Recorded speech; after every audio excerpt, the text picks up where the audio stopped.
नमस्कार श्रोते हो, मी आशा करतो की आपण सर्व कुशल मंगल आहात. आज आपण ऐकणार आहोत पद्मपुराणातील कथा क्रमांक 2, सतीचा देहत्याग व दक्षयज्ञ विध्वंस. ब्रहण भीष्मांनी विचारले, दक्षकन्या सती तर मोठी शुभ लक्षणा होती, तिनं आपल्या देहाचा त्याग का केला? भगवान रुद्रानं कोणत्या कारणानं दक्षाचा यज्ञाचा विध्वंस केला? त्यांनी सारी कथा भीष्मांना ऐकवली. फार प्राचीन काळाची हकीकत आहे.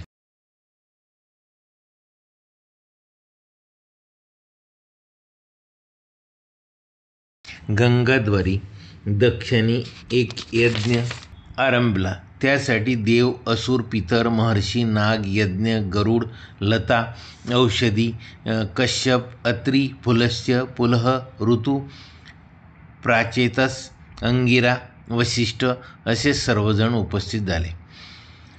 सुंदर वेदी बनून होता. अर्धायू, उद्गाता व ब्रह्मा यांच्यासाठी आसने तयार झाली. महर्षी वसिष्ठ होते. अंगिरा, अर्धयू, बृहस्पती, उद्गाता व नारद, ब्रह्मदेव झाले.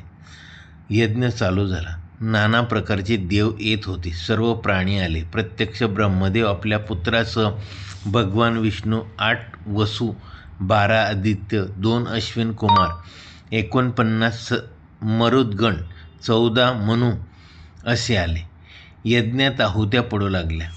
भक्ष्य भोज्या सामग्रीचा मोठा थाट होता. ऐश्वर्याची पराकाष्ठा होती. 4ही दिशांनी 10 योजने भूमी यज्ञासाठी तयार केली होती. शुभलक्षणा सतीची आपल्या पित्यास विनययुक्त वाणीने विचारले, पिताजी, आपल्या या यज्ञात सर्व देव आले, ऋषी आले, इंद्रदेव आपली पत्नी शचीसह आले, यमराज आलेले दिसतात.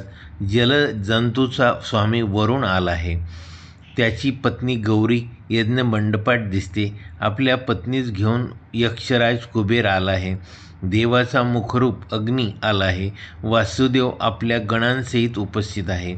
लोकपावन सूर्यदेव आपली भार्या संज्ञासह उपस्थित आहे. चंद्रपा सपत्नीक आला आहे. वृक्ष, वनस्पती, गंधर्व, अप्सरा, विद्याधर, वेताळ, राक्षस, यक्ष, पिशाच, कश्यप, वसिष्ठ, पुलस्त्य, पुलह, सनकादी महर्षी, सर्व पुण्यवान राजे, ब्रह्मदेवांनी बनवलेली सारी सृष्टी इथे आली आहे. आपण सर्वांचा इथं सत्कार केला. केवळ माझे पती भगवान शंकर इथे आले नाहीत. त्यांच्याशिवाय हा सर्व यज्ञमंडप मला रिकामा दिसतोय. आपण, मला वाटतं, माझ्या पतीला आमंत्रण केलं नाही. आपण त्यांना विसरलात. याचं काय कारण आहे, मला सांगाल? प्रजापती दक्षाने सतीचे सर्व ऐकले. ती त्याला प्राणाहून प्रिय होती. पतिस्नेहात डुबलेली सती जवळ करून दक्ष म्हणाला, बेटी ऐक, मी महादेवास का बोलवलं नाही ते नीट ऐक. ते आपल्या सर्वांगास राख फासतात. त्रिशूल व दंड हातात घेऊन ते उघडे नागडे स्मशानात भटकतात. वाघाचं चर्म पांघरतात. हत्तीचं चांबडं अंगावर घेतात. त्यांच्या गळ्यात नरमुंडांची माला व हातात खडगांग, बाजीच्या खुरासारखं आयुध ही त्याची भूषणे. त्यांच्या गळ्यात नागराज वासुकीच्या यज्ञोपवीत असतं. त्यांच्या रूपात ते पृथ्वीवर भटकत असतात. तुझ्या पतीने अशीच घृणास्पद कामही केली आहेत. हे सर्व मला लज्जास्पद वाटतं. ते या देवाच्या त्या अभद्र रूपाने व वेशाने कसे बसणार? त्यांनी यज्ञमंडपात येणं योग्य नाही, म्हणून मी त्यांना बोलवलं नाही. यज्ञ समाप्त झाला की मी त्यांना बोलवून आणीन व त्यांची चांगली पूजा करीन. तुझाही चांगला सत्कार त्यावेळी करीन. तुला आता खेद वाटू नये, राग येता कामा नये. दक्षाचे भाषण ऐकून सतीला मोठाच क्रोध आला.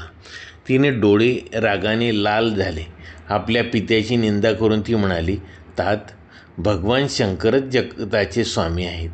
ते सर्वांचे श्रेष्ठ आहेत. त्या देवांना जी उत्तमोत्तम स्थान मिळाली आहे ती या महान देवतांनीच त्यांना दिली आहेत. भगवान शिवातील गुणांचे वर्णन कोण करू शकेल? तेच सर्वांचे दाता आहेत, विधाता आहेत, दिशांचे पालकही तेच आहेत. त्यांच्या कृपेशिवाय स्वर्गात इंद्राचेही अधिपत्य मिळत नाही. इतके म्हणून सती योग्यस्थ झाली. तिने ध्यान केले व आपल्याच शरीरातून प्रगट झालेल्या अग्नीत ती स्वतः जळून भस्म झाली. देव, असुर, नाग, गंधर्व, कुण्यक इत्यादी सर्व हे काय आहे हे करीत राहिले. क्रोधात भरलेल्या सतीने स्वतःच्या गंगा तटावर अग्नीत समर्पण केले. पश्चिम तटावर हे स्थान आज सौनक तीर्थ या नावाने प्रसिद्ध आहे. भगवान रुद्राला आपल्या पत्नीच्या मृत्यूमुळे फार दुःख झाले. सर्व देवांच्या देखत त्या यज्ञाचा विध्वंस करण्याचे त्यांनी ठरवले. कोट्यावधी गणांना त्यांनी तशी आज्ञा दिली. गृह, भूत, प्रेत, पिशाची यांनी यज्ञ मंडपात पोचून देवांचा पराभव केला व यज्ञ सामग्री उधळून लावली. दक्षाचा सारा उत्साहच मावळला. त्याने शिवाची प्रार्थना करीत म्हटले, देवा, मी आपला प्रभाव जाणला नाही. आपण सर्व देवांचे मुख्य आहात. आपणच या जगाचे अधीश्वर आहात.